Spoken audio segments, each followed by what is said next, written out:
Continuing with El Serapis Bey's discourse.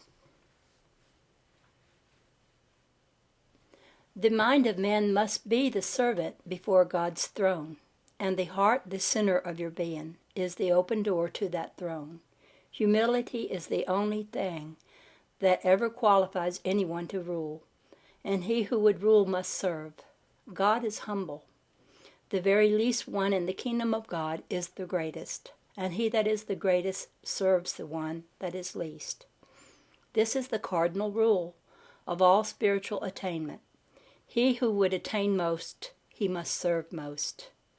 So you see, we in the ascended state are far busier than you can imagine, and there is not a poor person anywhere whom we are not, by the law of our being, bound to assist whenever they may call. And the call that mankind is making now, if you could hear it, would break your heart. Love each other more, dear hearts, and you will help ease our burden.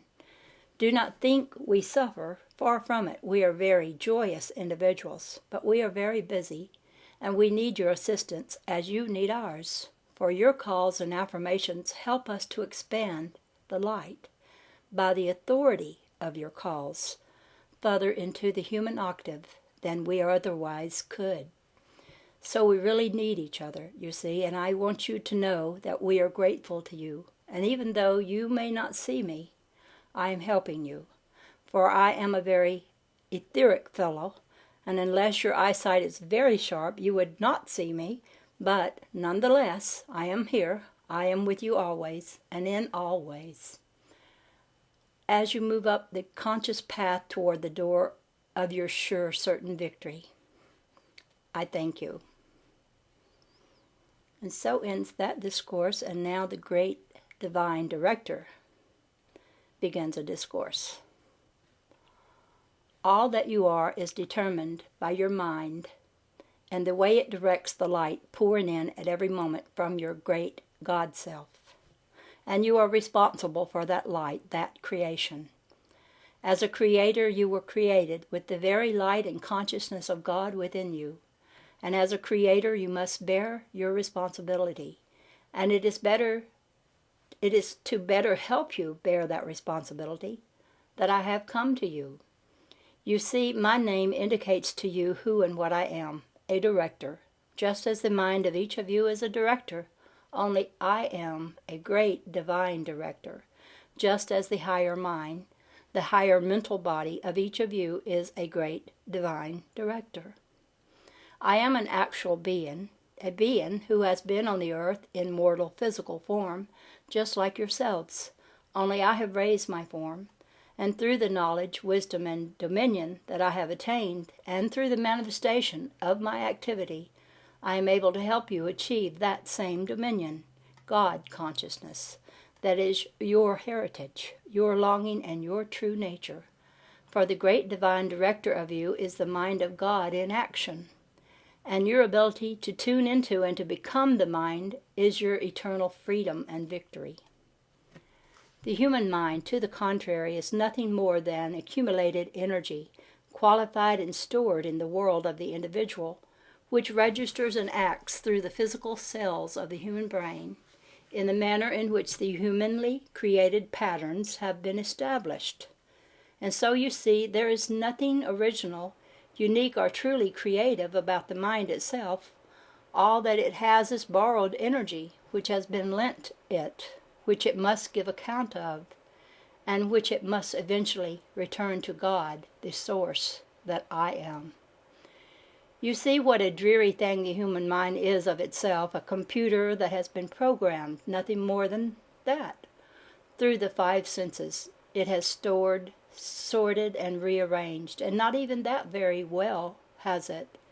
And yet it is that very accumulation, that very mind, with all its arrogance and pride, which keeps you from finding your own real self, divine mind, the I am that I am.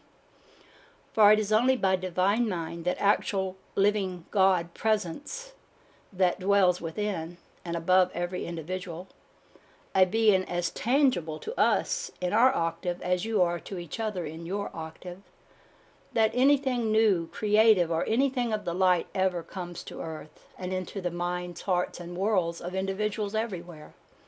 And it is that being that is the great divine director of you, and it is to that presence which the human mind must at last turn for relief. Father, thy will, not mine, be done.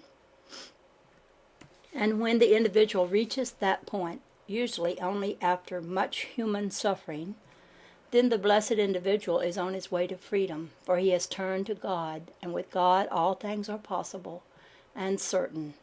One individual who has turned to God is more powerful than an army that has not. You see, dear ones, how imperative it is to turn to your I Am presence in all things. For what does your human mind know of what is, and what God means for you to do? Nothing. In fact, it will, out of the most sincere desire to do what seems to it the right thing, quite often set you on the wrong track. Only your divine mind, your ever-present, every watchful Father, the I Am presence, who knows all things, can show you what is the right thing, and set you going in the right direction, and supply you with the energy, guidance, and wisdom to attain what that right thing is, in perfect divine order. Oh, how we have waited for you, dear students, while you have struggled with the mind. How sometimes you will be so close you will feel the divine light beginning to pour itself through your minds and hearts.